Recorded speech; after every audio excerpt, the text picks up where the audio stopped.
तर आज मी घरच्या घरी मस्त अशी थंडगार मटका कुल्फी बनवली बघा। त्यासाठी मी छोटे छोटे आकाराचे मटके घेतले।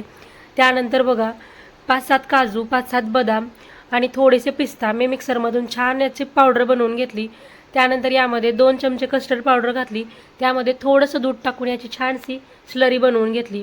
त्यानंतर 1 लिटर दूध बघा मी छान उकळायला ठेवलं।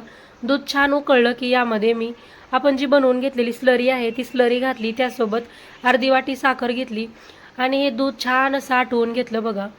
आटवून घेतलेलं दूध मी अर्ध्या तासासाठी थंड व्हायला ठेवलं। दूध थंड झाल्यानंतर या मटक्यामध्ये बघा हे दूध भरून घेतलं। यावरती कॅरी बॅग लावून बघा रबरने पॅक करून घेतलं। इथं तुमच्याकडे फॉईल पेपर असेल तर तुम्ही तो यूज करा। आणि त्यानंतर 8 ते 10 तासासाठी ही कुल्फी छान अशी सेट व्हायला ठेवली। 8 ते 10 तासानंतर बघू शकताय मस्त अशी आपली मटका कुल्फी तयार आहे। रेसिपी आपल्या चॅनलवरती आहे, तिथे जाऊन व्हिडिओ नक्की बघा। चला पटकन सबस्क्राईब करा।